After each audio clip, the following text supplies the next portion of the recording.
This beef was never about Drake versus Kendrick. It was Future versus Drake, because Future is the mastermind behind Drake's downfall. We got the best out of me by making something negative and turning it to my positive. We know Kendrick's been saying it. Drake will come for your woman. That's his offensive play. But before Kendrick said it, Future knew, because that's exactly what Drake did to him. Did the same to The Weeknd, too. Drake even wanted to apologize to The Weeknd at some point, and now with Drake's downfall underway, Future has come out of the woodworks to basically confirm what everyone's been saying. Well, like, you know, it's like, obviously, like you said, people have to grow and we got to work through things, and I have my fair share to apologize for. It's complex, it's sneaky, but it's Drake. And Future kind of clocked it from the jump. I mean, y'all know Drake has done a lot of his own artists dirty. I'm talking The Weeknd, Party Next Door, and every other artist on that doomed OVO label, down to Future. You see, I didn't know this about Pluto, but you don't mess with him.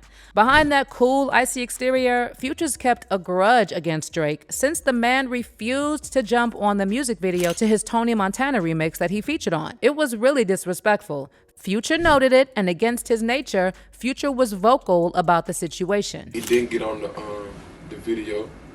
It wasn't like, I wasn't real mad about it, but I just felt like when I first talked to him about it, I told him, when you do this, make sure you know what you're doing.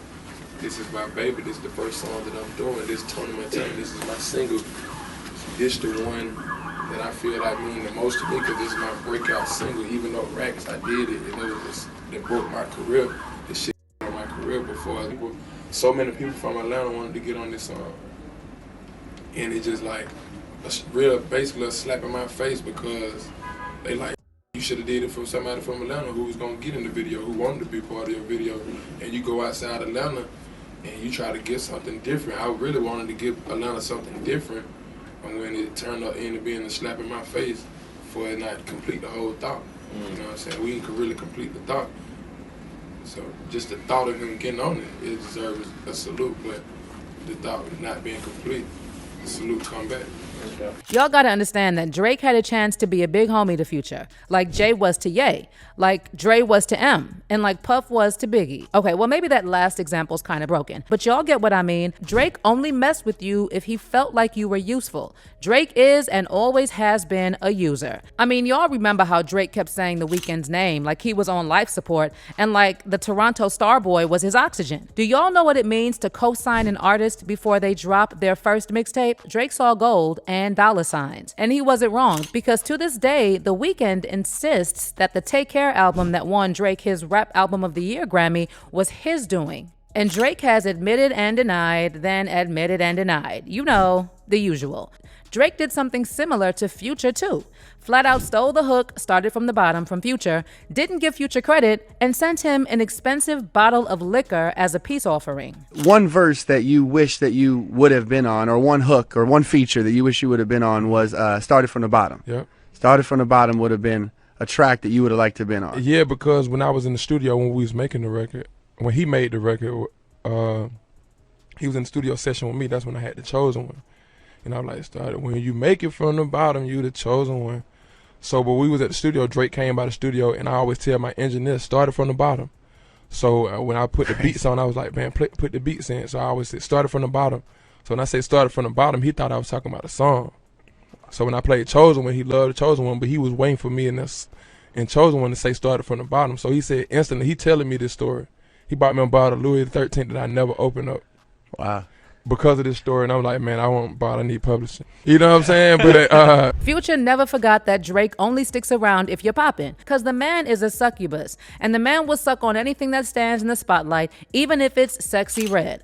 Fam, I got nothing against Red, but I can't be the only one that thought their meetup was weird as hell. Anyway, fast forward to 2022. This was fresh off Future's 2022 album, I Never Liked You, which also featured their collab, I'm the One. Future didn't push for a music video, and Drake didn't say squat. Turned out, Future had learned to read the stars. Then Wait For You became a monster hit, and it was a similar energy, y'all, cause neither Drake nor Future pushed the music video when it dropped.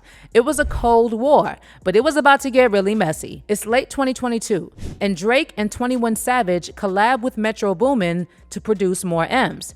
In one verse, Drake raps, I could really go 5 hours in the stadium. What happened to that dude claiming OVO, we traded him? And on that same track, Drake rapped one of the most confusing subs he let out in a long time. Ninjas ain't got love for the boy, so they fake it. Crack a couple jokes to some bees on some snake-ish. But if I send a verse to they, then they'll take it. Shoot a video, arm around me like we aces. Now y'all know how Future is. That man has an NFL roster of baddies on speed dial, and I'm talking both teams. So everyone just assumed the bar, crack a couple jokes to some bees on some snake-ish, was Drake exposing Future for violating the bro code. We thought Future had taken Drake's girl, but turned out it was the opposite. Turns out Drake had messed around with one of Future's girls turned assistant.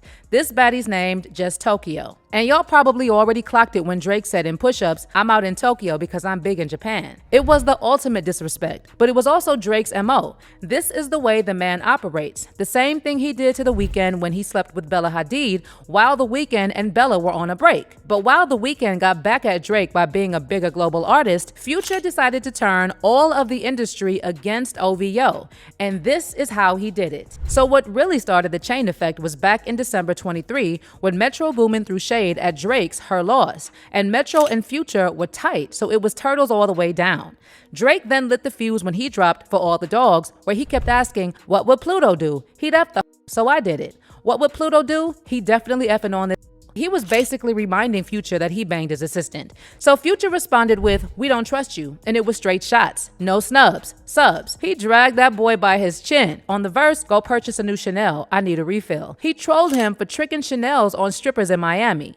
On another verse, he said, "You a ninja #1 fan, dog. Sneak dissing, I don't understand, dog. Pillow talking, acting like a fed, dog. I don't need another fake friend, dog. Can be by the hoe, cause we sharing, dog." This was clearly in response to For All the Dogs. And Future accused him of pillow talking with Tokyo after messing with her in the sheets. Cause y'all know how Future got his girl back. And then she was seen wearing "We Don't Trust You" merch.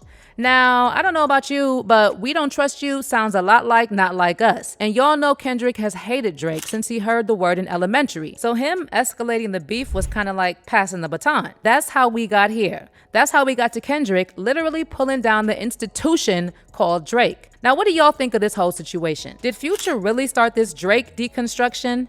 Deconstruction does not mean what you think it is. Or am I way off? And do y'all think that this might be the end of Drake's dominance?